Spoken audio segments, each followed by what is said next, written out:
Hello, kamusta tayo lahat? I praise Jesus Christ for He has cleansed us of our sins and redeemed us by His blood.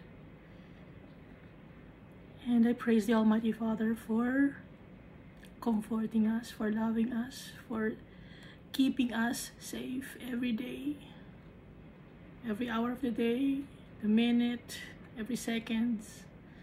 Our Father is keeping us safe in His loving arms. And I thank the Holy Spirit for guiding us and reminding us to do the right thing. Reminding us also of the words of our Lord Jesus Christ and the love of our Father. So, maraming blessings si Almighty Father at si Jesus Christ at isang Holy Spirit sa atin. Yun ang true blessings. Yung pag-iingat, yung pagmamahal, yung pagko-comfort, yung pagre-redeem us sa atin ng dugo ni Jesus Christ. Yun ang blessings. Hindi tayo mapapariwara or masisira dahil yung tatay natin si Jesus Christ at ang Holy Spirit ang naggagabay sa atin. Hindi sa atin ibinibigay ang mga bagay na gusto natin dahil may mga bagay tayo na gusto na makakasira sa atin. Alam niyo yun, no? At alam ko naman na may mga prayers din kayo, no? Ibibigay ni Almighty Father yon, pero dapat alam natin yung mga repercussions or magiging end result kung ibibigay sa atin ni Almighty Father yung mga prayers natin. Kaya ang dapat pag magpe-pray tayo, Almighty Father, yung prayer ko po, ganito, pero para sa ikakaluwalhati ng pangalan mo, para sa glorify ng name mo, Almighty Father. Kung sa tingin mo, Almighty Father, na yung prayers ko or itong request ko sa iyo ay makakasira sa akin at makakapagpalayo sa akin sa iyo, wag na lang.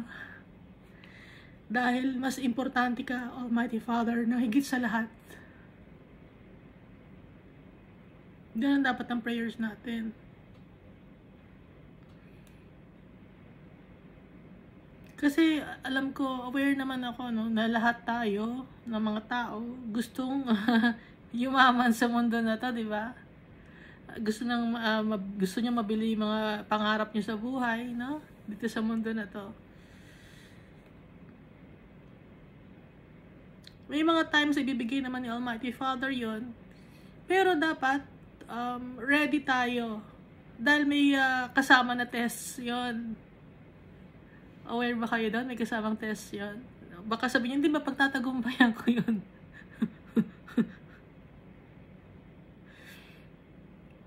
Si Almighty Father nakakaalam kung mapapagtagumpayan mo yun, no? Kaya dapat pag mag-request tayo, maging wary din tayo sa kung ano ang magiging resulta pag ibinigay sa atin ng Almighty Father. Kaya dapat, kung will mo po, Almighty Father, if it's your will, ikaw pa rin ang masusunod, Almighty Father. Hindi ako, dahil tayo yung desisyon natin, mali-mali. Mali-mali tayo mag-desisyon, hindi natin alam eh. Si Almighty Father, lahat alam niya. Kaya, pag magpipray tayo, Lord, if it's your will, no? Kaya di ba pag magpipray si Jesus Christ, ganun din, Lord, if it's your will, kung okay lang, Almighty Father, pero kung hindi, okay din, Almighty Father. Ganun mag-pray si Jesus. Gagayahin natin si Jesus.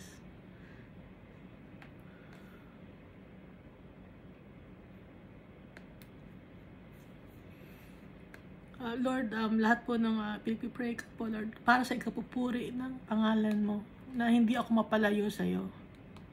No? Yun. Kasi, ulitin ko, may mga prayers tayo na halimbawa, gusto nyo nang magkaroon ng O example, kotse. Gusto ko magkaroon ng kotse, magandang kotse, Lord. O, pwedeng ibigay sa'yo ng Almighty Father yun, pero baka yumabang ka.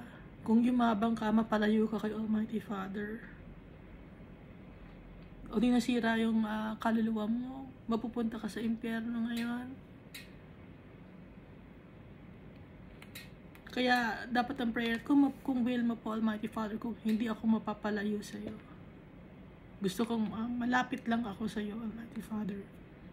Dahil sa iyo nanggagaling ang buhay, Almighty Father. No? Maintindihan niyo naman siguro yung sinasabi ko, Tagalog naman yan, di ba?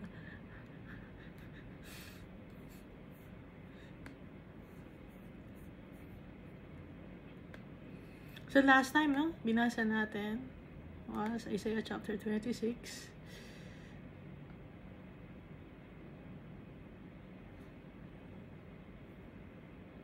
Ito yung celebration of the people of the Lord. Na meron tayong tagapagtanggol, meron tayong mapupuntahan na paprotektahan tayo. Na hindi tayo pababayaan ni Almighty Father. Magkagulo man ang mundo, no? Dumating man yung mark of the beast, ready tayo. Ready ba kayo? Kung sakaling dumating yung mark of the beast. Hindi natin alam kung kailan siya darating, no? Kung kailan siya ilalantad niya yung sarili niya. Hindi natin alam yon. Pero kung sakaling dumating, ready ba? At napapansin ko, no, marami akong napapanood sa Reels,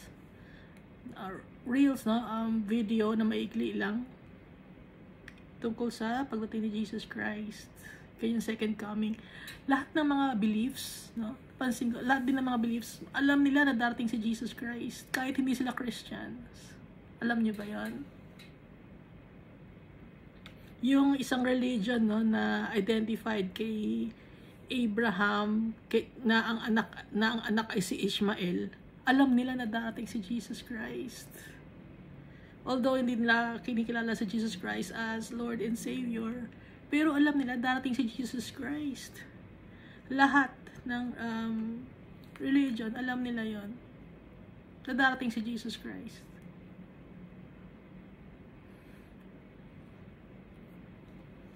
Depende na lang, no? Kung i-acknowledge natin na si Jesus Christ ay ang ating Diyos na nagpapatawad ng kasalanan, no? Doon tayo masisave. Kasi sabi ni Almighty Father, He's my Son, listen to Him. Kung ano sinabi ni Jesus, susundin natin. Kasi yun sabi ng tatay natin. Kaya magtitiwala tayo kay Jesus Christ. At nabasa naman natin, di ba, na kay Jesus Christ ibinigay yung power and authority at siya ang magja-judge ng mundo. Kung siya ang magja-judge ng mundo, ibig sabihin, King Jesus Christ. God siya, just like the Almighty Father. The stone that the builders rejected has become the cornerstone. Tumaas yung ranking ni Jesus Christ. Stone siya, naging cornerstone siya. No? At tayo ay mga stones. Alam niyo ba 'yun, no? 'Di ba si Peter stone siya? So dito sa 2 Peter nabasa natin na tayo ay stone din. Si Jesus ang ating cornerstone. Tayo ang nagko-comprise ng church. No? Naintindihan na natin 'yun, 'di ba?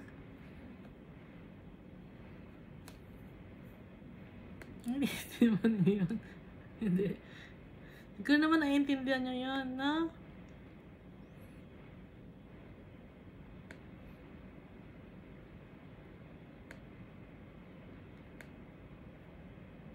Kaya lagi tayo magbasa ng Bible. At kung may mga tanong kayo, pwede nyo tanongin yung mga leaders ninyo. Ha? Yung tanongin ninyo mismo. Huwag kayo mag-hold back sa mga leaders ninyo kasi baka hindi rin alam ng leaders ninyo para mag-aral din siya uli. tulong-tulong tayo. Dahil tayo ay pantay-pantay. Yung leaders nyo, kapantay nyo rin yon. Kaya lang siya naging leader kasi siya yung nauna. Siya yung naging inatasan ni Almighty Father na mag-oversee sa inyo.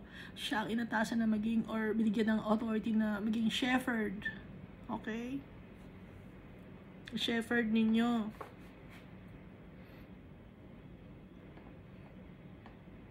Maayos ba yung shepherd ninyo?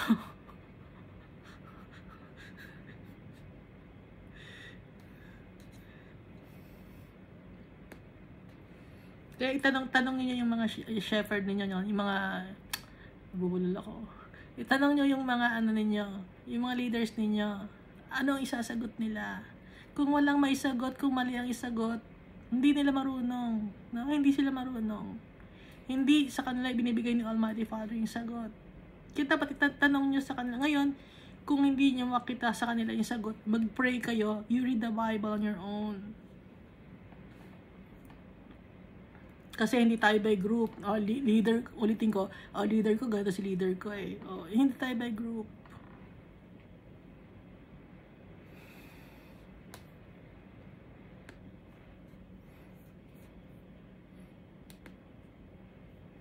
Okay?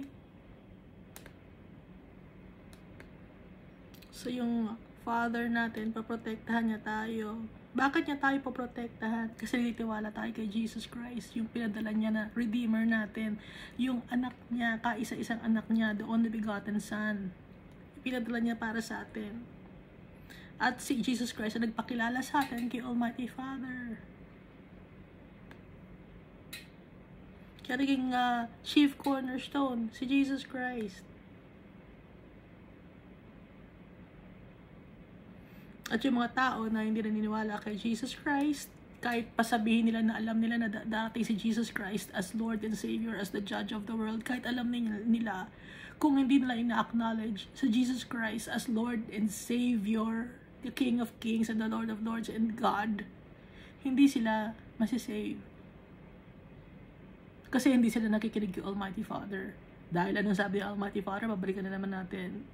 This is my son, listen to him.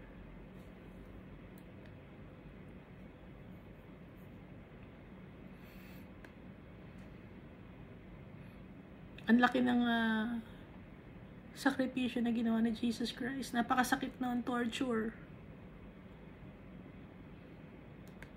Na dapat tayo ang i-torture dahil sa kasalanan natin. Handa ba kayong ma-torture? Hindi, di ba?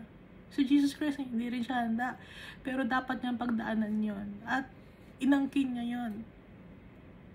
Dahil yun ang ibigay sa kanya ni Almighty Father na cup na iinumin niya, na dapat na mangyari sa kanya para i-save tayo. Kasi dapat, dahil sa kasalanan natin, eye for an eye, tooth for a tooth, no? Dahil sa nagkasala ka sa kapwa mo, eye for an eye, kung ano ang ginawa sa'yo, ganun din ang gagawin. Kung ano ang ginawa mo, ganun din ang gagawin sa'yo. Instead, na tayo, no? Dahil nanira tayo ng tao, pumatay tayo ng tao, imbis na tayo, ulitin ko lang, no? Si Jesus Christ na ang umako lahat, eye for an eye, tooth for a tooth. Si Jesus Christ na. Once and for all, sinave tayo ni Jesus Christ.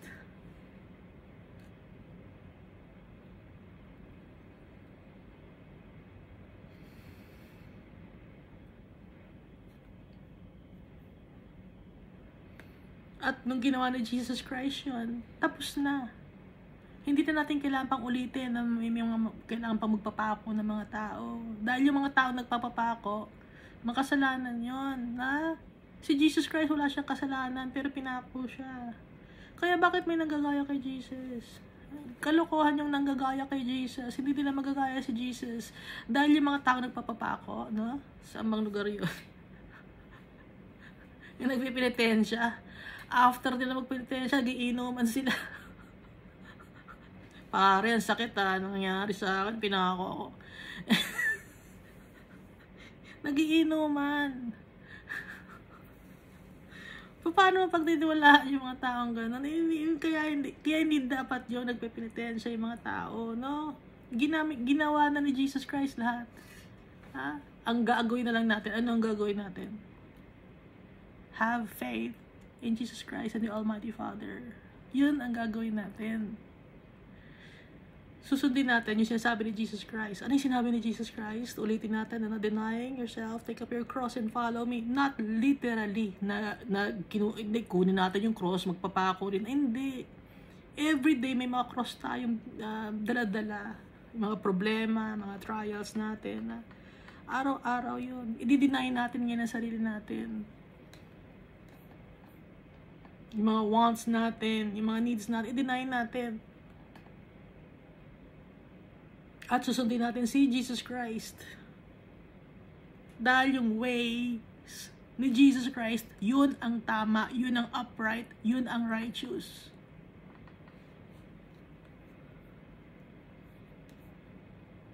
At dahil doon, si Jesus Christ namatay at nabuhay muli. Tayo ngayon, yung body natin, corruptible tong katawan natin. Kailangan mapalitan to ng incorruptible body. No? Corruptible to. Pangit ang katawan natin.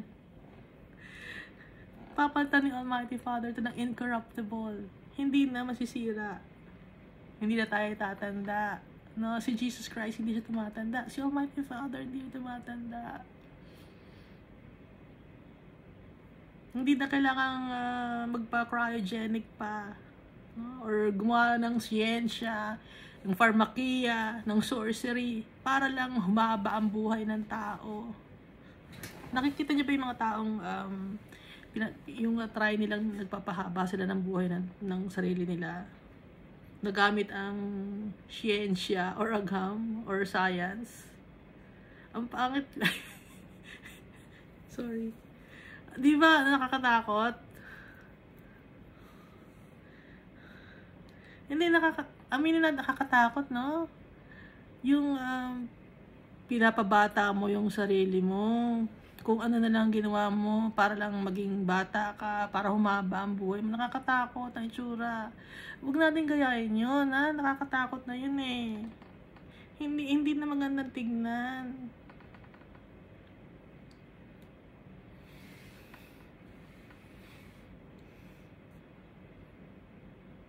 Pangit talaga.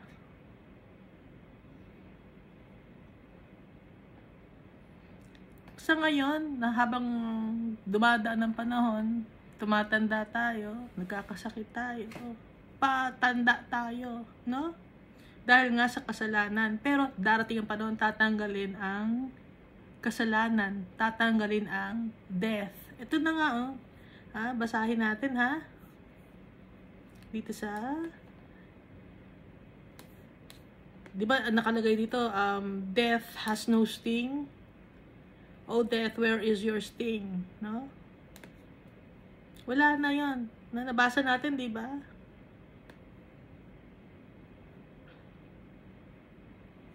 Saan ba nakalagay yun? Baka dito sa next chapter.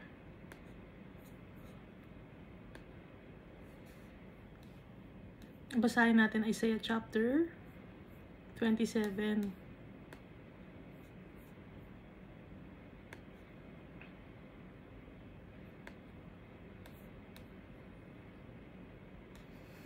In that day, the Lord with his severe sword, great and strong. Ano yung severe sword? Great and strong. Sa araw na yon, ang ating Diyos, with his severe sword, great and strong. Yung sword, di ba sinasabi natin? Yung sword, matalas yon. Salita ni Almighty Father yon. Hebrews chapter 4 verse 12. For the word of God is alive and active, sharper than any double-edged sword. It penetrates even to the dividing soul and spirit, joints and marrow. It judges the thoughts and attitudes of the heart.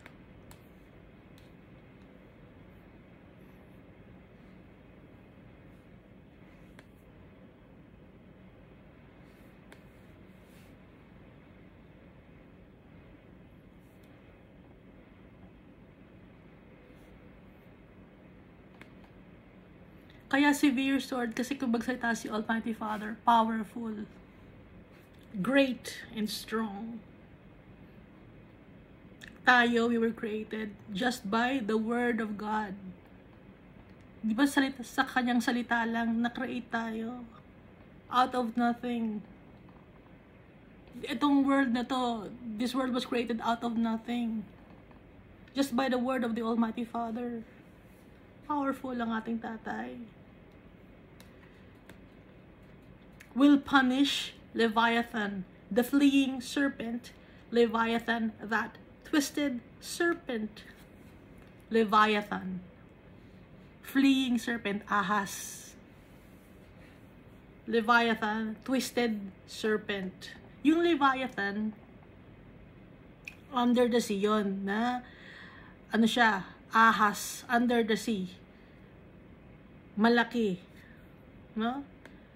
So, kung yung dragon, may pakpak, itong Leviathan naman, under the sea naman to. Iisa lang din, ahas din ang itsura niya.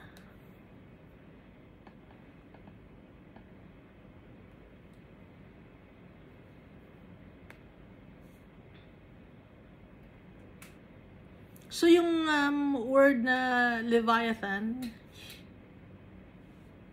Hebrew word siya na Leviathan, which comes from a root that means to twist, turn, wind, or coil. So, yun ay sea monster or gigantic, powerful thing.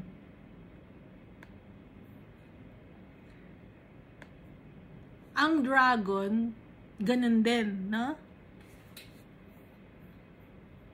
Under the sea to, yung dragon, lumilipad naman. Si Lucifer, kahit saan, nandun siya. Under the sea, nasa sky, nasa land. Yung kasalanan, dun galing. Serpent, ahas. And he will slay the reptile that is in the sea. Papatay ni Almighty Father ang reptile, ang serpent, ang dragon, ang Leviathan. Iisa lang yon, Leviathan and dragon. Ang pagkaulit, ang pagkakaiba lang, pareho sila. Nagkataon lang na yung dragon sa Book of Revelation ay lumilipad. Ito naman ay ang Leviathan, ito naman under the sea. So yung si Lucifer kahit saan, pero parehong serpent. Ahas, iisa lang siya, Leviathan and dragon.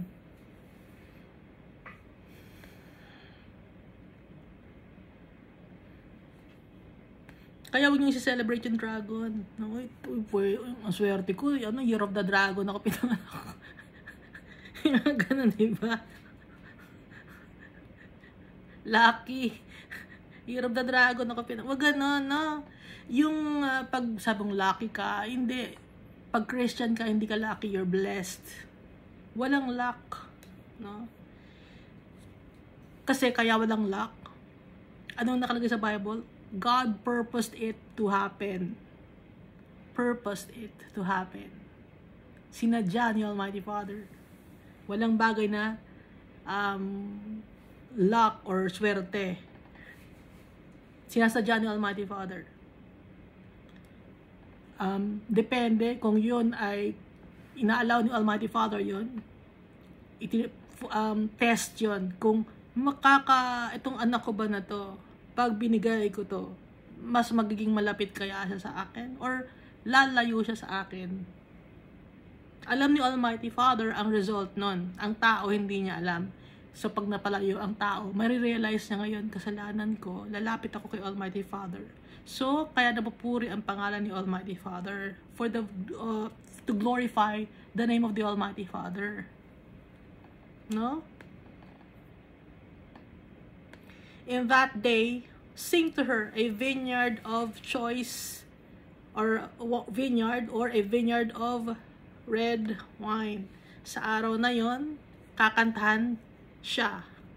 Sino yung siya? In that day, sing to her. Pag her, alam na naman natin, ang her ay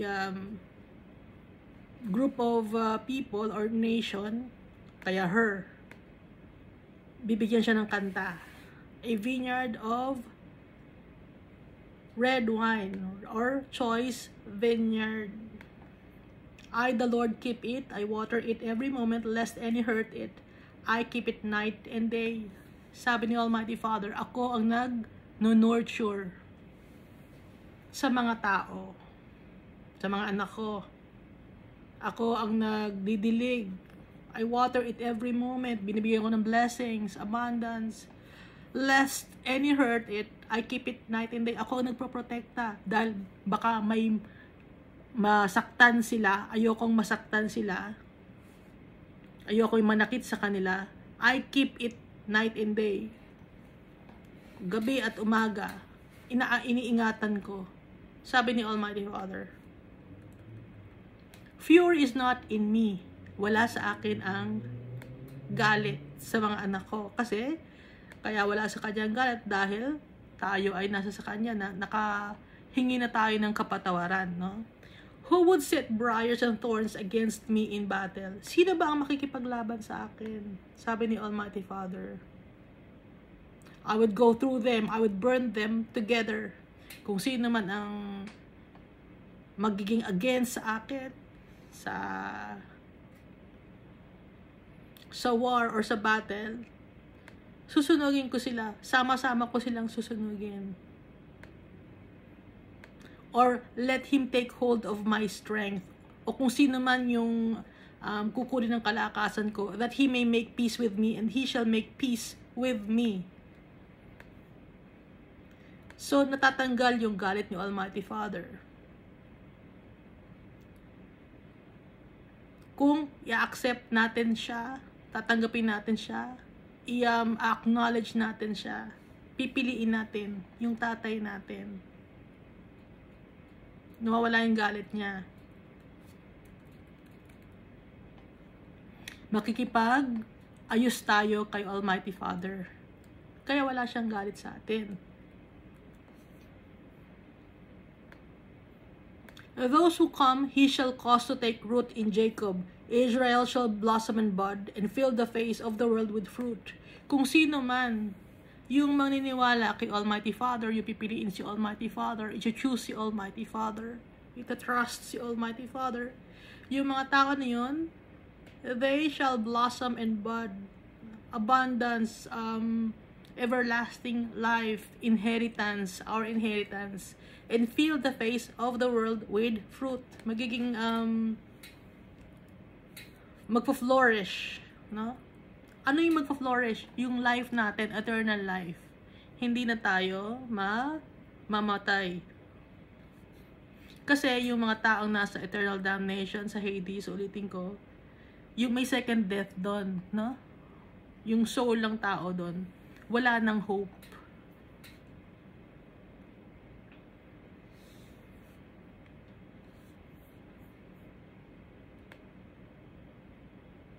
Yun yung second death.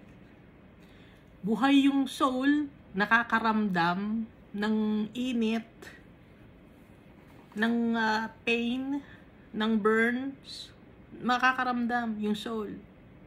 Pero, hindi mamamatay.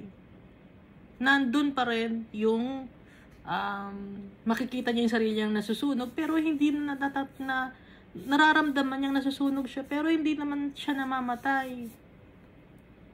Yun ang second death. Hindi siya mamatay, pero there's no hope anymore. Hindi na siya makakaalpas doon dahil nga meron ng snare doon, may trap na ron. Walang makakaalis ng impyerno. Kaya, alimbawa, no, pag yung may mga kamag-anak kayo, ipag-pray natin, baka lumilipad-lipad pa siya, baka lumilipad-lipad pa yung kaluluwa ng kamag-anak. May mga ganun, di ba? Hindi lumilipad yung kaluluwa ng kamag-anak ninyo. It's either nasa heaven sila, or nasa Hades sila. Kaya, di ba, minsan yung magbayad tayo para ipagdasal yung kaluluwa. 10 years na, pinagdadasal pa yung kaluluwa. 10 years na ang nakalipas, pinagdadasal pa yung kaluluwa. Ano na nangyari doon? Hindi totoo yun. Ha? Hindi totoo yun. It's either nasa heaven ka or nasa Hades ka. Walang nakahang ka lang. Dito lang, lang ako dito, palipad-lipad lang ako rito. Ganon. Sayang ang pera mo. Hindi yan totoo. Wala sa Bible yon. ha? Wala si Jesus Christ ay tinurong ganon.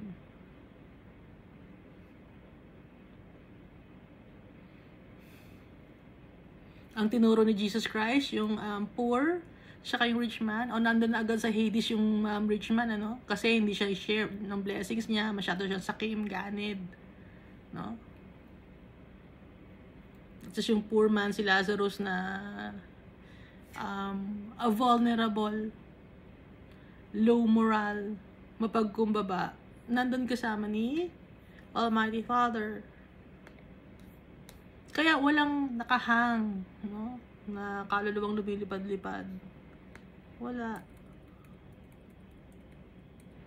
Kaya susunugin yung mga kaluluwa na nasa impyerno.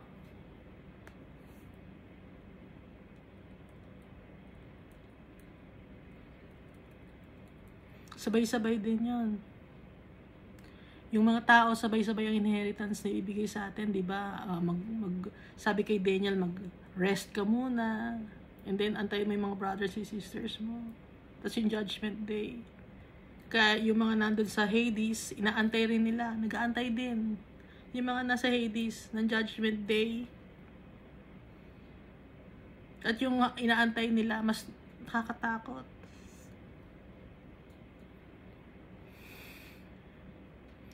At saka nagtataka ako, no? May mga tao na ipagdasal natin yung kaluluwa ng taong na mayapa na. Ba't yung kaluluwa mo hindi mo ipagdasal? Ba't hindi ka ngayon magdasal ng sarili mong kaluluwa? Ipinagdadasal mo yung kaluluwa ng mga nabayapa mong kamag-anak, hindi mo alam, yung kaluluwa mo papapunta pa rin na impyerno pala. O sino ngayon magdadasal para sa'yo? Kaya walang ganon, ano? Halimbawa, walang kamag-anak yung tao na yun, nag-iisa lang sa buhay, wala nagpe-pray. Paano yung kaluluwa?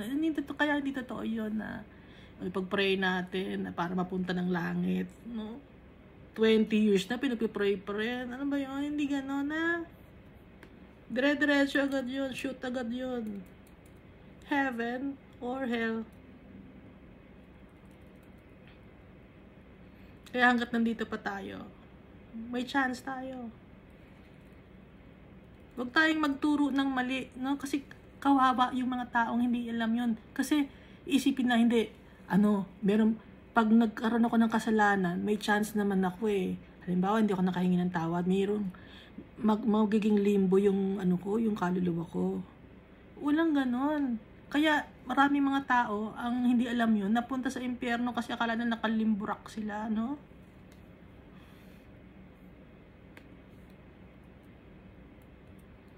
Wala nakalagay sa Bible nun. Ha? Kung nakalagay sa Bible, sasabihin ko sa inyo, o i-share ko sa inyo. Wala naman eh. Sino ba nagkwento nun? Imbento lang. Ha? Huwag ganun. Kawawa ang kaluluwa ng tao. Tapos magbabayad kayo. Hindi kailangan ni Almighty Father ng bayad ninyo. Ba't namang hindi kailangan ni Almighty Father ng pera? Sino nangangailangan nun? Yung nagsasabi sa inyo? O para pagkakitaan kayo? Ginagawang business.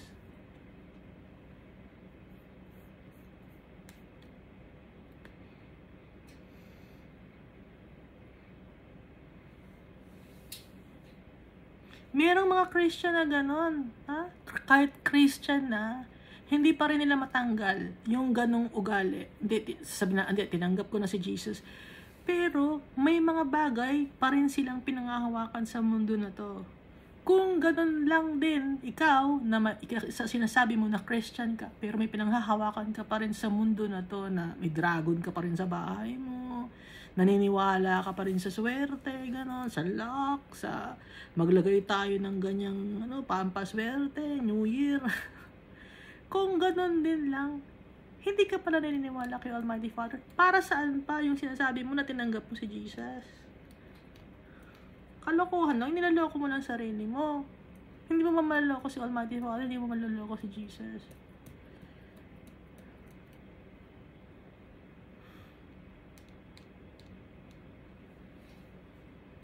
Nalapit na yung mooncake. Kaya may mooncake first festival. Yung sinaselebrate yung moon. Sinasamba niya yung moon. Ba't yung sinasamba yung moon? Dahil bilog. for lucky. Oh, lucky. Ba't gusto nyo maging lucky? Gusto nyo yumaman sa mundo na to. O sige, sa inyo na ang kayamanan ng mundo na to, pero you will lose your soul. Mapupunta ka sa impyerno. Ano ang gusto mo?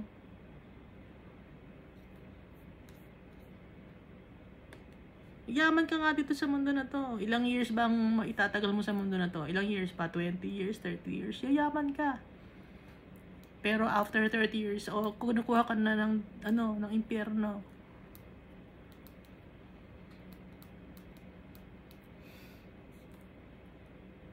Sasabihin mo Christian ka. Wala sa salita yung Christian. Dapat nasa puso yun, nasa gawa, nasa pananampalataya mo. Sabi mo, hindi, ka-close ko naman si pastor. Alam naman ni pastor to. Worthless pala yung pastor mo. Worthless preacher pala yun.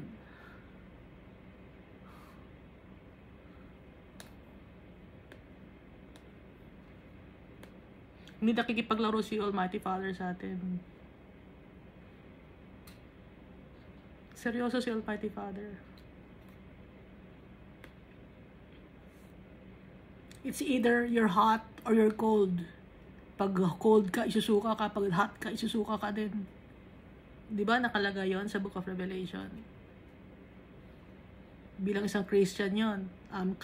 Iba-iba kasing klase ng mga tao na naniniwala kay Jesus Christ at kay Almighty Father. Yun yung the church, the 7 churches. Alin ka ron? Ha?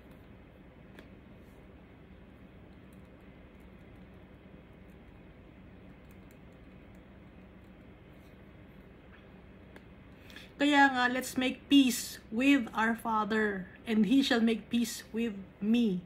Kalagay dito, that He may make peace with me, and He shall make peace with me. No? Ano yung peace with our Father? Susundin natin si Almighty Father. Walang idolatry. Kasi yung gagawin mo ng mga laki-laki, idolatry yon.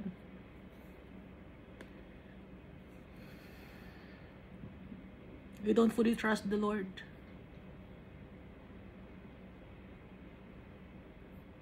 Yes, I'm talking to you. Those who come, He shall cause to take root in Jacob.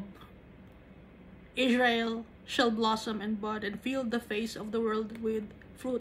Kung sino nagtitiwala kay Almighty Father, magiging flourishing siya, no? Abundant. Hindi na siya mamamatay. Ito ang ibig sabihin nito. Makakuha niya yung inheritance niya. Because of trusting the Almighty Father in Jesus Christ. Has He struck Israel? Has He struck those who struck Him?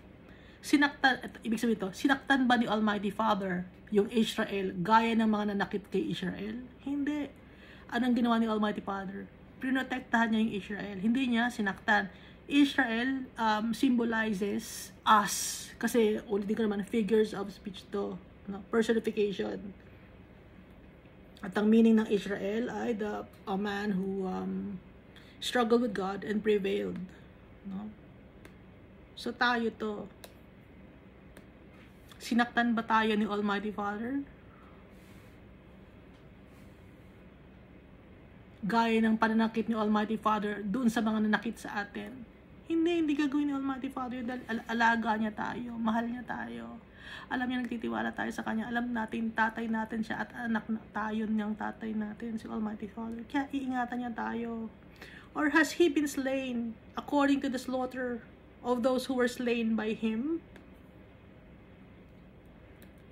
Same meaning lang din yun nun.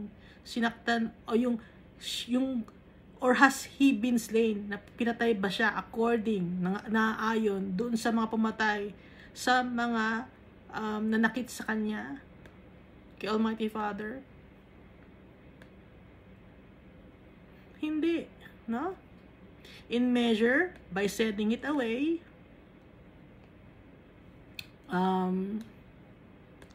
in measure, or as a result, no? By sending it away. Ano yung sending it away? Sending it away means banishing, or drive off, or boot out, or kick out. You contended with it. Minanage ni Almighty Father. Ganun ang ginawa ni Almighty Father. Tinanggal niya yung mga nananakit sa atin. tinanggal ni Almighty Father. He managed it. He handled it by sending the enemies away, by kicking out the enemies away, by banishing the enemies away, by driving off the enemies away. Ganun ang ginawa ni Almighty Father. He removes it by His rough wind in the day of the east wind. Ang ginawa ni Almighty Father para ma-drive off yon or drive out, He removes it by His rough wind. Hangin lang ang ginamit ni Almighty Father. Oh. Matinding hangin ang ginamit ni Almighty Father para mawala yung mga nangaaway sa atin. Or yung kalaban natin. Sino yung kalaban natin? Yung Leviathan, yung dragon na nagahari sa mga tao. At kung yung mga tao na yon, inaalaw nila ang sarili nila na maghari sa kanila. Yung dragon, yung Leviathan, yung Lucifer, yung evil person, yung evil one, hinahayaan nila na manatili sa kanila. Nakikisama sila, nakikiisa sila sa gawain ng demonyo. No, kaya pati sila rin ay masisend away or madadrive out or makikick out. Kasi nakikisali sila eh. Dahil inalaw nila yung darkness na ma-cloud sila. They allowed themselves to be clouded by darkness. Sino yung darkness? Si Lucifer. Kahit Lucifer pangalan niya, yung puso naman niya, dark. Nakita ni Almighty Father, yung puso ni Lucifer, full of pride. Therefore, by this, the iniquity of Jacob will be covered. Yung kasalanan ni Jacob, mako-covered na, mawawala. Okay? And this is all the fruit of taking away his sins. At ito ang resulta ng pag-aalis sa kanya ng kasalanan. Nako-cover siya. Di ba, isa sa mga nakalagay sa Book of Revelation na bawat isang gate may pearl. No? Natatandaan niya ba yung Book of Revelation? May pearl doon. Alam niyo naman yung, kung ulitin ko yung paano nagagawa yung pearl, di ba? Yung pearl na nakalagay yon sa clams, no? Clams ba yon? Or shellfish. Parang kabibe, no? Ngayon, kaya siya nagiging pearl, isa siyang sand na alikabok or nakaka-irritate siya ng katawan ng nasa loob ng clam. Yung laman, nai-irritate siya. Kaya ang ginagawa niya, nagpaproduce siya ng laway. Para nang sa mabalot yung dumi na yun na pumasok sa kanyang katawan. Nagpaproduce siya ng maraming laway. Pag naiirita pa rin siya, nagpaproduce ulit siya ng madaming laway. Pag nairitang-irita pa rin siya, nagpaproduce pa rin siya. Hanggang sa maging bilog yun, nagiging maganda yun, nagiging precious. Yun, ito, therefore, by this, the iniquity of Jacob will be covered. Kaya nga, yung pangit na alikabok or sand na pumasok sa clams or sa kabibe,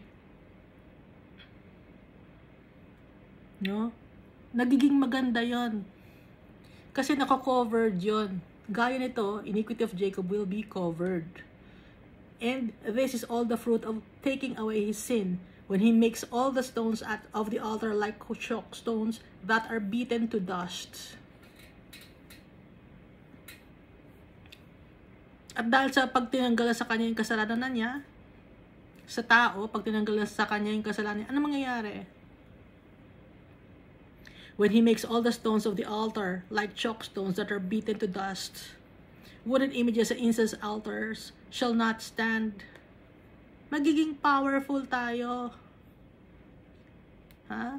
Hindi sa atin makakalaban yung mga false gods, yung mga deities, yung mga altar, yung mga Diyos-Diyosan. Walang ano sa atin, walang bearing sa atin at hindi tayo affected.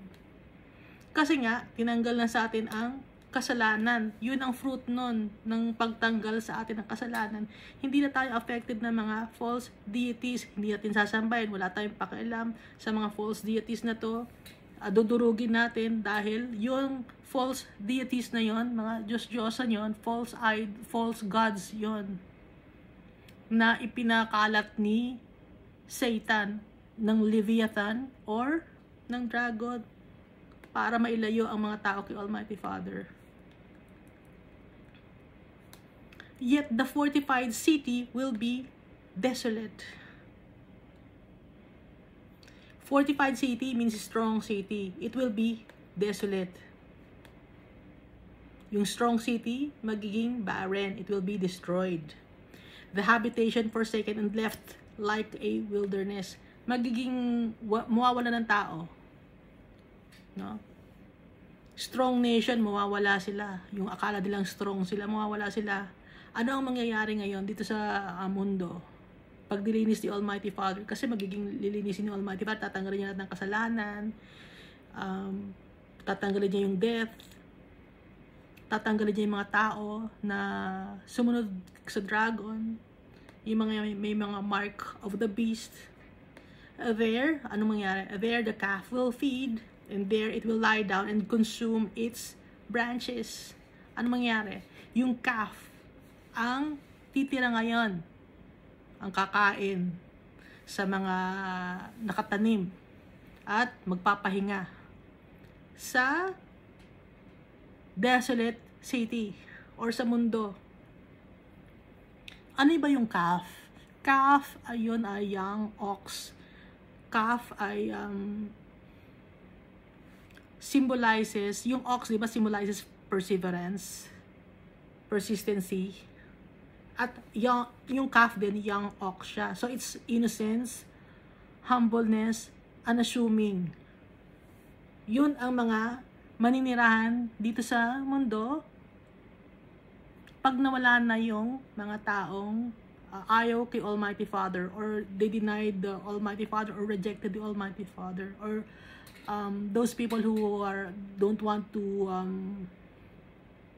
acknowledge the Father as God and Jesus Christ, no? As the Lord and Savior. Pag wala na sila, ang matitira ay yung mga calf. Ulitin ko, sino ba yung mga calf na to? Pag sinasabing calf, unassuming, innocent, humble, pero kaya calf kasi persistent.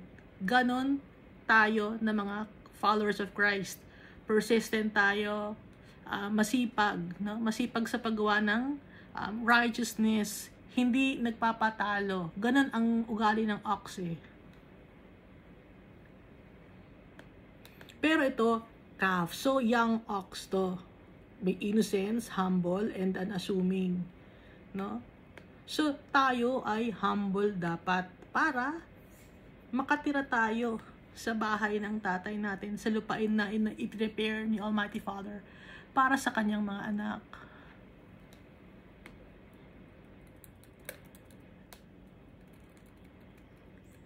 Kasi yung past chapters, ang kinukwento doon, kung natatandaan ninyo, yung kasalanan ng mga tao, paparusahan sila, tapos hanggang sa dumating yung time na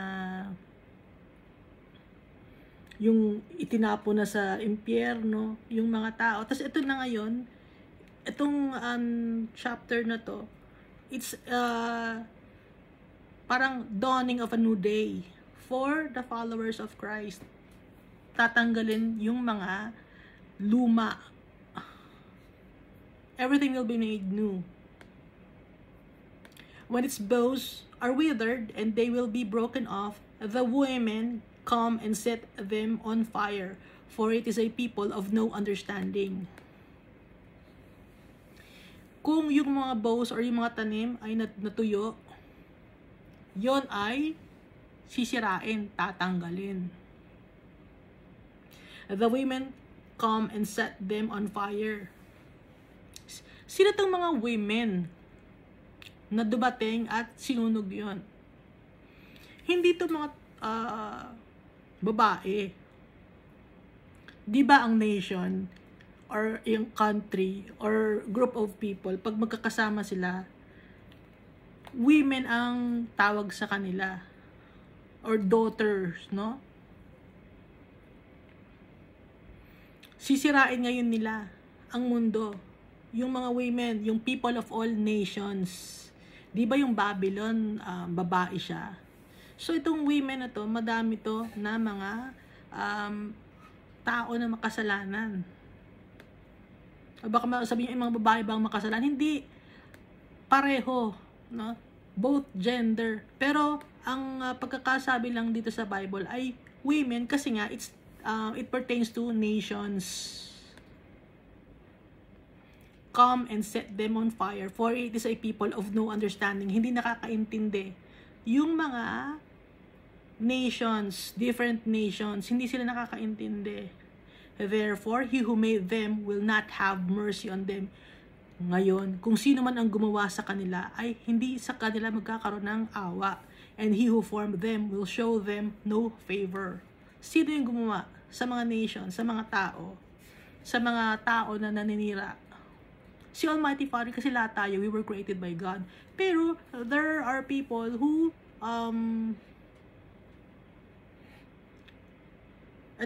there are people who don't follow God, sinira yung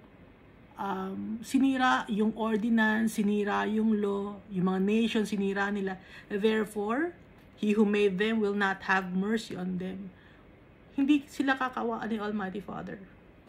Sa ngayon, may awa si Almighty Father sa atin. Kaya nga tayo binibigyan ng time. Pinapaalalahanan tayo. Dahil mahal tayo. And he who formed them will show them no favor. Hindi na sila papaboran. Sa ngayon, pinapaboran pa, binibigyan pa rin ng oras. Sige, okay lang, mga anak. May oras pa kayo. Pero darating ang oras na Judgment Day.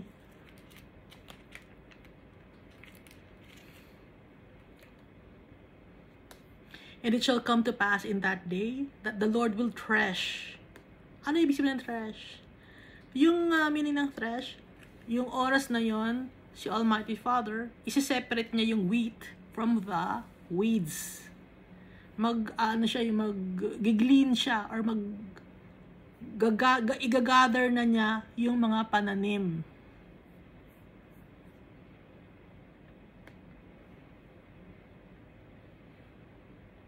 Ito dito sa, saan ba to? Matthew chapter 3, no? Verse 12. His winnowing fan is in his hand, and he will thoroughly clean out his threshing floor and gather his wheat into the barn, but he will burn up the chaff with unquenchable fire. Kaya that the Lord will thresh, mag-aani na siya, mag-aani na from the channel of the river to the brook of Egypt, and you will be gathered one by one, O you children of Israel. Ibig sabihin ng from the channel, bawat sulok ng mundo, every nook and crannies and crevices and places, i-gather, iaanihin, no? Magiglean. Kahit saang sulot ng mundo, pati na yung mga anak niya, i-gather lahat. Kung ikaw ay kay Almighty Father, ihiwalay ka, dadaling ka sa barn. Kung ikaw naman ay hindi kay Almighty Father, saan ka dadalhin? Sa unquenchable fire. O baka sasabihin nyo, kay Almighty Father ako, kaya Christian ako, pero naniniwala ako sa Lucky, no? Kung naniniwala ka pala sa Lucky, hindi ka naniniwala kay Almighty Father, so saan ka dadalhin? Unquenchable fire. O, diretso na tayo. Unquenchable fire. Kasi hindi ka nititiwala kay Almighty Father, mas gusto pa yung luck eh.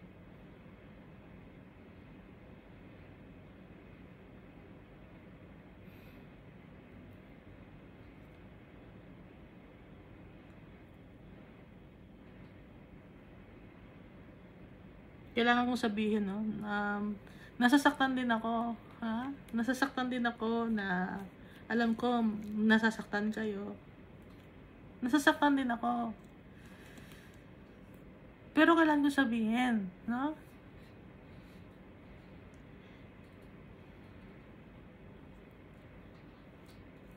Kasi pinapasama ni Almighty Father. Kasi, Kaya niya pinapasabi, gusto niya na masave tayong lahat. Gusto niya tayong makasama.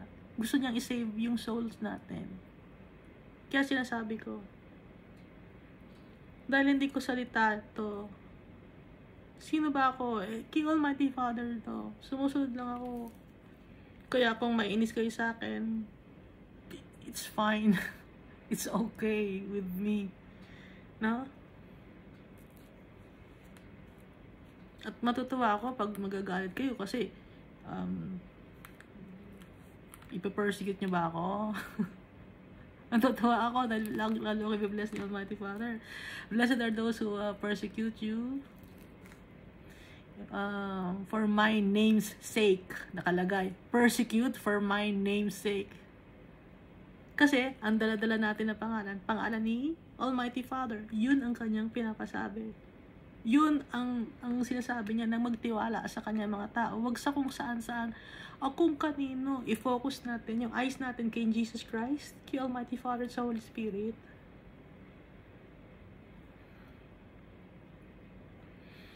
Dahil alam ko naman at alam din ni Almighty Father, gusto niyong yumaman dito sa mundo. Pero mas may maganda pang place tayong pupuntahan, may mas magandang plano si Almighty Father. Yung plano natin, pangit Hindi maganda yung plano natin. Ikakasira ng kaluluwa natin. Ikakapunta ng kaluluwa natin sa impyerno. At tandaan natin na pag nasa impyerno, forever na yon. Hindi na tayo makakaligtas doon. Gusto niyo ba yon? Kaya sasabihin natin lahat.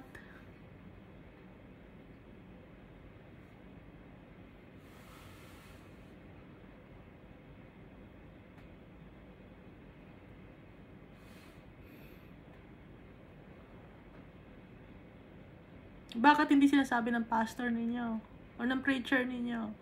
Bakit ayaw niya kayong sabihan ng ganon? Bakit? Natatakot siya. Natatakot siya na hindi kayo mabigay ng tithes. Natatakot siya na umalis kayo sa inyong pinupuntahan na place of gathering to worship the Lord. Natatakot siya kaya hindi siya nagsasabi. Hindi siya nagsasalita. So, anong tawag doon? Worthless shepherd.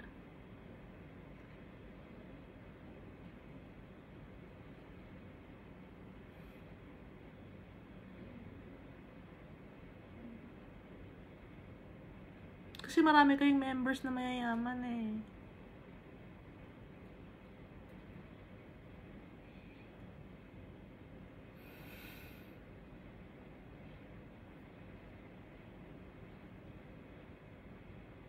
Nasasaktan din ako para sa inyo. Pero kailangan sabihin ko.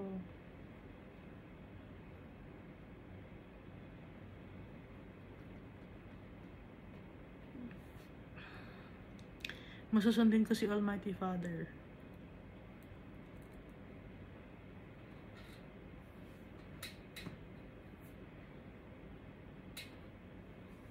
Basahin ko ulit Therefore, he who made them will not have mercy on them. Matatanggap niyo ba to? Na hindi tayo kakaawaan ni Almighty Father. Dahil sa matigas ang ulo natin. Dahil hindi tayo titiwala sa Kanya. Kasi ang gusto nga ni Almighty Father, faithful and true tayo sa Kanya. Kasi He's faithful and true to us. And also Jesus Christ. Faithful and true din si Jesus Christ and the Holy Spirit. Kaya tayo rin, naasahan tayo. Yun ang hihingi sa atin, faithful and true. By denying ourselves, taking up our cross, and following Jesus. That's being faithful and true. Kaya yung mga traditions na nakagawian ninyo, na walang nagsasabi sa inyo, dahil natatakot magsabi sa inyo, sasabihin ko sa inyo. Yung mga kinatatakutan ng mga preachers ninyo na sabihin sa inyo. Sasabihin ko.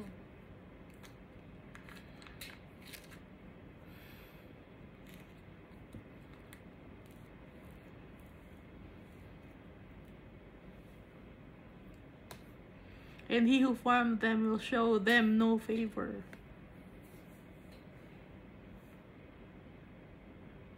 All of the things that are in this world, they're temporary. Ang permanent, si Almighty Father.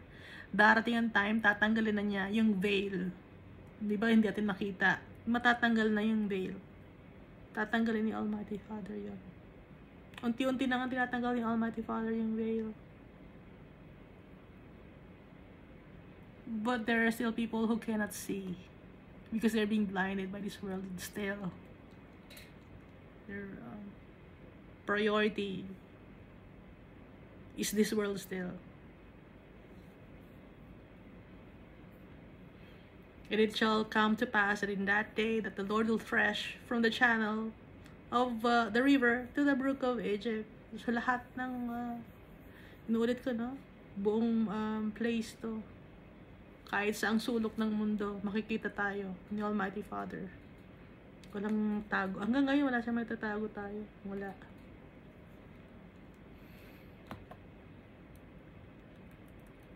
So it shall be in that day that the great trumpet will be blown. They will come who are about to perish in the land of Assyria. So sa araw na yon, yung malakas na trumpet, papatunugin. They will come, darating sila, who are about to perish in the land of Assyria. Darating sila, yung mga tao na mapupuksa, who will be perished in the land of Assyria. So, ang Assyria dito symbolizes Hades. Sila ay mapeperish in the land of Hades or in the place or in the realm of the dead. Darating sila. Lahat tayo.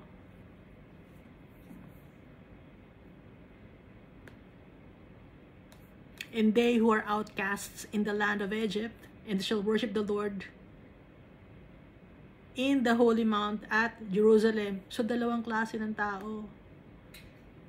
Yung great trumpet will be blown. They will come who are about to perish. Darating sila, yung mga tao na bound for Hades. And they who are outcast in the land of Egypt, yung mga outcast naman sa land ng Egypt. Yung Egypt symbolizes yung mundo na to, in outcast yung mga followers of Christ. And they shall worship the Lord in the holy mount at Jerusalem, and shall worship the Lord in the holy mount at Jerusalem. Holy Mount of Jerusalem or City of Peace. So, dalawang klase, naka-segregate. Parang basura, no? Segregate, nakahiwalay. Yung dalawang klase, yung isa, yung mapeperish in the land of Assyria or in Hades. Yung isa naman, yung mga outcast sa land na ito, sa mundo na to, sila naman ay pupurihin si Almighty Father sa City of Peace. Sa place ni Almighty Father. So, saan tayo ngayon mapupunta dito? Saan nyo gustong mapunta? Pili. Magpili kayo. Saan nyo gustong magpunta? They will come who are about to perish in the land of Assyria, and they who are outcast in the land of Egypt and shall worship the Lord in the holy mount at Jerusalem. Mamimili tayo, no? Ngayon kung pipiliin mo yung mundo na to, you will be perished in the land of Assyria. But if you choose the Almighty Father and His words and His teachings, by trusting Him, trusting the Redeemer and the Holy Spirit, you will be worshiping the Holy God in the holy mount at Jerusalem.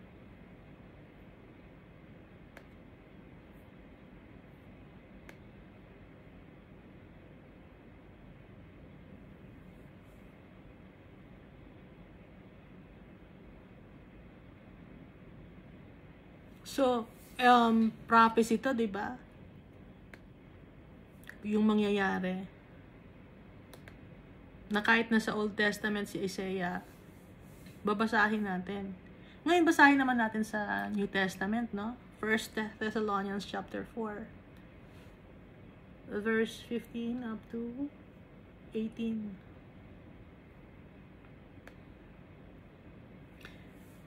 For this we say to you by the word of the Lord, that we who are alive and remain until the coming of the Lord will be by no means precede those who are asleep. Excuse.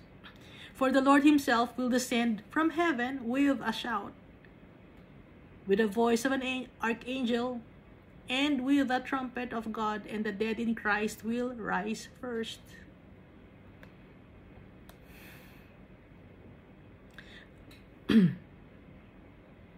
Then we who are alive and remain shall be caught up together with them in the clouds to meet the Lord in the air. And thus we shall always be with the Lord. Therefore comfort one another with these words. So this is not about the rapture. Okay? Dahil ito yung time na dumating na si Jesus. Isang beses darating si Jesus, and after that, dire-diretso na. No? Kasi yung teaching about the rapture is darating si Jesus, tapos i-meet niya sa clouds. Yung ganito yung teaching sa rapture, no? Alam ko yan kasi yung dati tinuturo sa amin. I-meet sa clouds si Jesus ng mga tao. Tapos saka darating yung mark of the beast, saka darating yung tribulations. Wala akong nakita sa book of Revelation na rapture. Ngayon, ang sinasabing rapture or caught up, word na rapture is Latin word daw yun, ng caught up, or Greek word, I don't know, I'm not sure, no? Pero kaya rapture ang word na ginamit. Itong 1 Thessalonians 4 chapter 15 up to 18, ito yung turo about the rapture. Wala akong nakita sa book of Revelation, kasi sa book of Revelation, doon dumating si Jesus, dire-diretso na, walang rapture. So tayo na mga Christians, makakaranas tayo ng trials and tribulations kung buhay pa tayo, kung nandito pa tayo sa mundo. Matatanggap niyo ba yon? Hindi niyo matatanggap? Kung hindi niyo matatanggap yon, hindi niyo tanggap ang Bible? Ang tanggap nyo yung turo ni Darby. Kasi turo ni Darby yung itong rapture eh.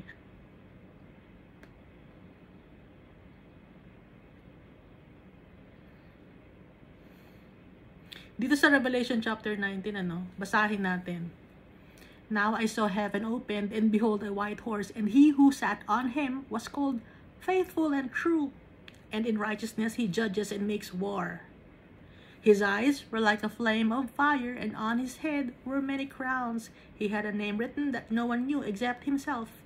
He was clothed with a robe dipped in blood, and his name is called the Word of God. And the armies in heaven, clothed in fine linen, white and clean, followed him on white horses. Now out of his mouth goes a sharp sword, that with it he should strike the nations, and he himself will rule them with a rod of iron. He himself treads the winepress of the fierceness and wrath of the Almighty Father, of Almighty God, and he has on his robe and on his thigh a name written, King of Kings and Lord of Lords. So si Jesus ito. Dito bumaba si Jesus sa Revelation chapter 19. So, itong 1 Thessalonians tsaka Revelation chapter 19. Hindi sila, walang discrepancy. Ang gumawa lang ng discrepancy or ng pagkakaiba, itong si Darby. No, dahil isang beses lang dumating si Jesus Christ, nasa heaven siya.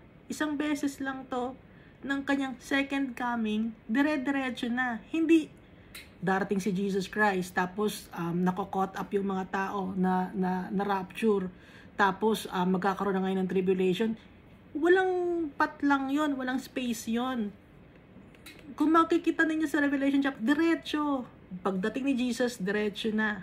So, bago dumating si Jesus, dumarating na yung trials and tribulations. Dumarating na yung dragon, dumating na yung beast, dumating na yung false prophet, dumating na yung mark of the beast.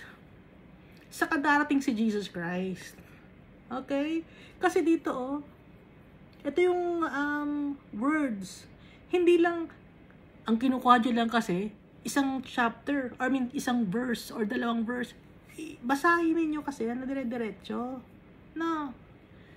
For the Lord himself will descend from heaven with a shout, with the voice of an archangel, and with the trumpet of God, and the dead in Christ will rise first. Then we who are alive and remain shall be caught up. So, didiretso mo basa, hindi yung isang we who are alive and remain shall be caught up together. Dun ka lang nakafocus. Hindi mo nabasa yung verse 16, for the Lord himself will descend from heaven with a shout, with the voice of an archangel, and with the trumpet of God. Kasi yun lang yung itong verse na to, na verse 16, yun yung itong Revelation chapter 19 verse 11 up to 16. Isang verse lang kasi ang gusto niyo basahin. Ito lang yung sinasabi ni Darby, no? Kaya walang rapture. Ha? Isang beses lang to. So balik ulit tayo sa Isaiah, no? So it shall be in that day that the great trumpet will be blown. They will come who are about to perish in the land of Assyria, and they who are cast out in the land of Egypt, and shall worship the Lord in the holy mount at Jerusalem. So nakita na ninyo o hindi pa rin ninyo naiintindihan? Kasi gusto nyo na hindi kayo makaranas ng tribulation. Gusto nyo hindi nyo maranasan yung mark of the beast. Ha? Yun ba yun? Kasi tatakot kayo, no? Nakakatakot talaga. No? Nakakatakot talaga. Pero naka-establish na yung kingdom ng beast. Hindi pa lang siya nire-reveal yung sarili niya sa ngayon. Bumabuelo pa siya. Pero naka-establish na yung kanyang kingdom ng beast ngayon. Matagal na niyang pinagplanuhan.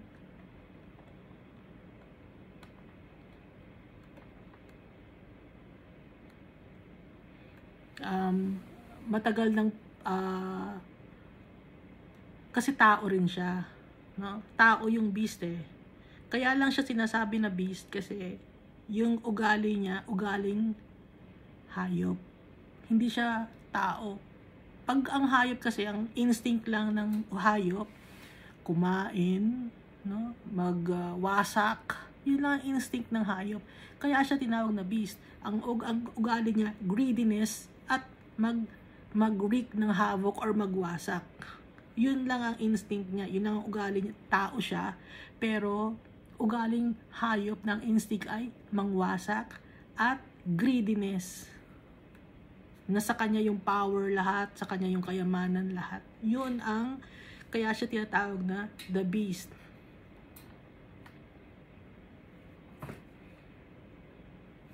At meron siyang mga galamay, no? Ngayon, yung mga galamay niya gumagawa na ngayon. Instead of akala ninyo war, hindi war. Pailalim ang laban ng beast. Kunyari, tutulong siya. Ha? Yung beast. Kunyari, tumutulong siya for the health of the people. To make peace with all nations. Yun ang goal niya. Kunyari lang yun. Pero alam naman natin na never na magkakaroon ng peace on earth unless si Jesus Christ, si Almighty Father, at ang Holy Spirit ang mag-rule sa mundo na to. Ngayon, kung hindi i-acknowledge si Almighty Father, si Jesus Christ at ang Holy Spirit, never na magkakaroon ng peace in this world.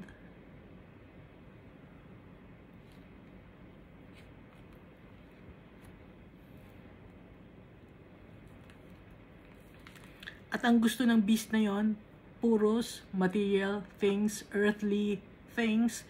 Kaya ang focus niya ngayon ay i-control ang population. Kaya meron siyang itinatag na population control or republic health, ano yun, responsible parenthood or reproductive health bill dito sa Philippines, no? Or responsible parenthood sa ibang country, hindi ko alam anong tawag. Against yun sa turo ni Almighty Father. Dahil ang turo ni Almighty Father, go forth and multiply. Kaya gusto ng beast, konti ang tao, to control the population, to control also the resources, para yung resources, kanya lang.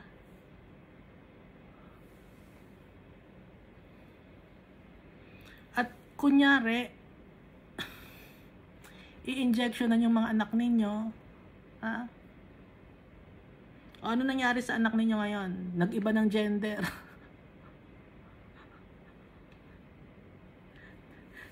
Nagkaroon ng autism, nag-iba ng gender. Nagkaroon ng mental disorder, mental issue. Yung mga, especially, no, yung mga pinanganak 1990s pataas.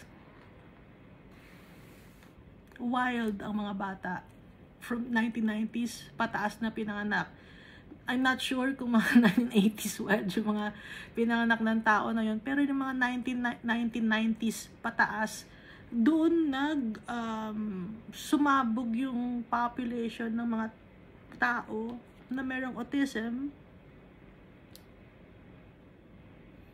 At doon din nag-umpisa yung pag-iiba ng gender ng mga tao, ina-encourage ng government, kaya nagkaroon ng same-sex marriage dahil nga tinitwist ng government, dahil tinutulungan ng beast yun, ina-allow ng beast yun, pinopromote niya yun para ma-corrupt yung nation.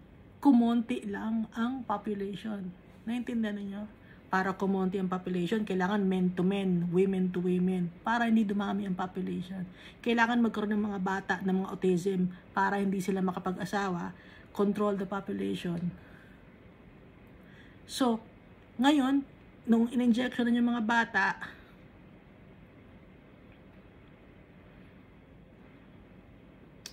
nagkaroon ng mental problems sa mga bata.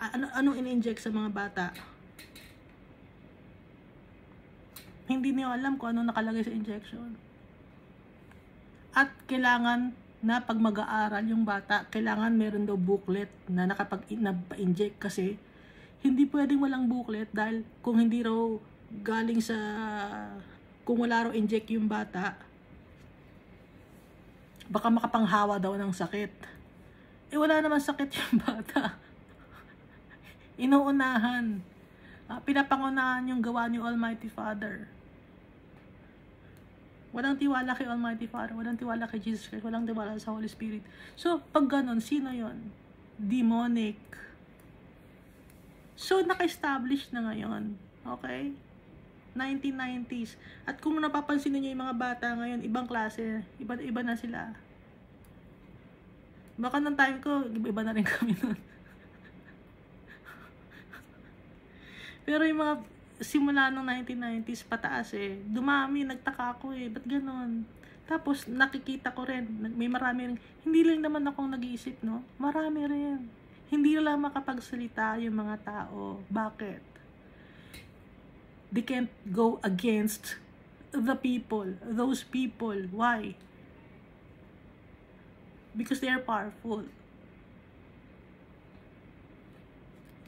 But what about us? We trust God. We trust our Lord Jesus Christ, and we trust the Holy Spirit. So naka-establish na yung kingdom ng beast ngayon.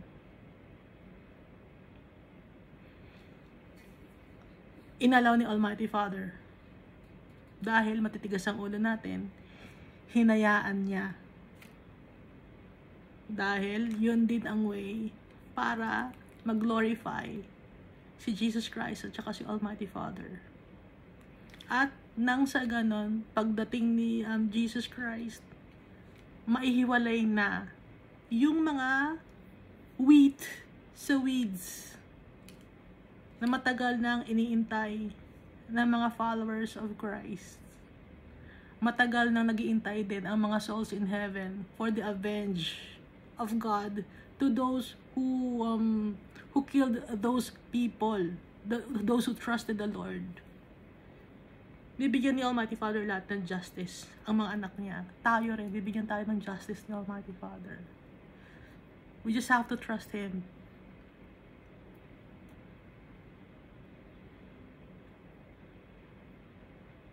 Nakakatakot, no? But if we have the Lord Jesus in our hearts, we will never be afraid. We will never be afraid. Because why? Our Father is powerful. We will never be afraid. Death, where is your sting? Huh?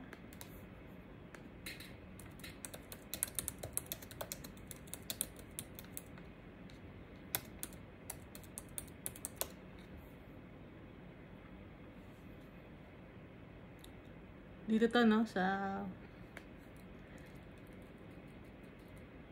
1 Corinthians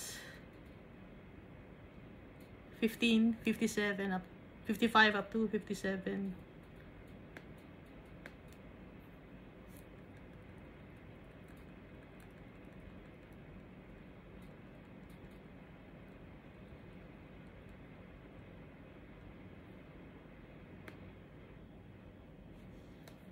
O death, where's your sting? O Hades, where's your victory? The sting of death is sin, and the strength of sin is the law. But thanks be to God, who gives us the victory through our Lord Jesus Christ. For me, to live is Christ, and to die is gain. So, ano ang kinakatakot natin?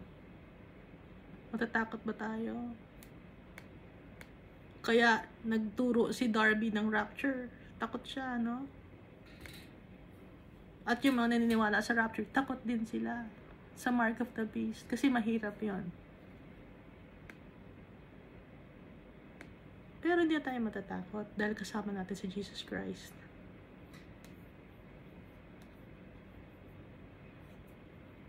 Nandito rin to sa Isaiah, di ba? Itong O death, where's your sting?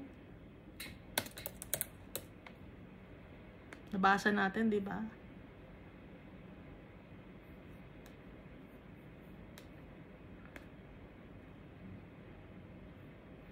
Isaiah 25 verse 8, no? Kababasa lang natin, ano? He will swallow up death forever, and the Lord God will wipe away tears from all faces and rebuke of his people. He will take away from all the earth, for the Lord has spoken.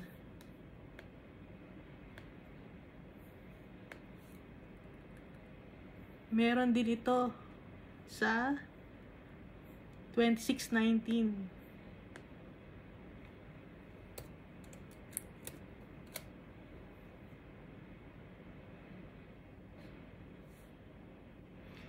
Your dead shall live, together with my dead body they shall arise. Awake and sing, you who dwell in dust, for your dew is like the dew of herbs, and the earth shall cast out the dead.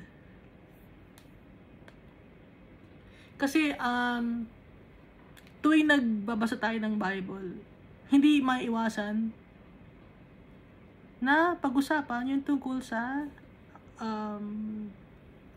time ng tao dito sa mundo. Dahil nga, may time talaga si Almighty Father na pinibigay sa atin. Yung maximum is 120 years. Gusto mo pa ba umabot ng 120 years? Ayaw mo? 119 na lang gusto mo? Kaso pag 120 years ka na, wala ka nang kasama. Iba na yung mga kasama mo. Ganon. Asa yung mga anak mo, gano'n, asa yung mga apo, may apo ka pa, wala, parang mag-isa ka na lang, gano'n, kung abuti ka ng 120 years, no? Gusto mo pa ba? O 110, gusto mo? No? So, buhay pa ba yung asawa mo pag 110 ka? No? Parang, May saysay pa ba yung buhay pag ano? Parang mahirap na, di ba?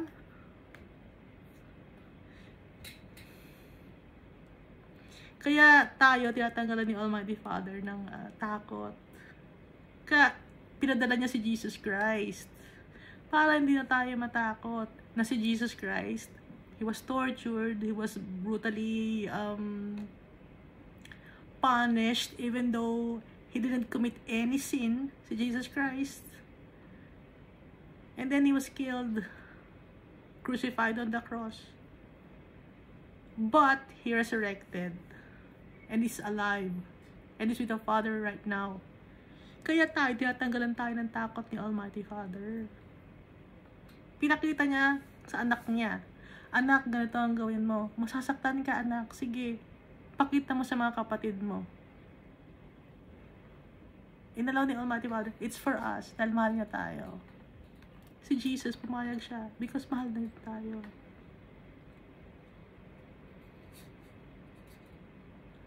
It's for our soul to go back to our Father. Para makabalik tayo sa tatay natin.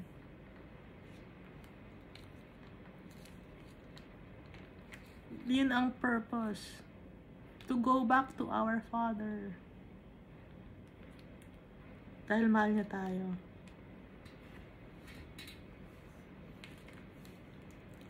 Kaya every day we have to pray, Lord, give us strength every day, every hour, every minute, every second. Because without you, God, without you, Jesus Christ, we are weak. Kasi nagpapalakas sa atin si Almighty Father. Yung Spirit, Holy Spirit, nagpapalakas sa atin.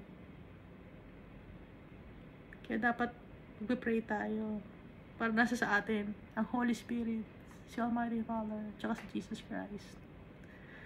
Thank you, and God loves us all so much.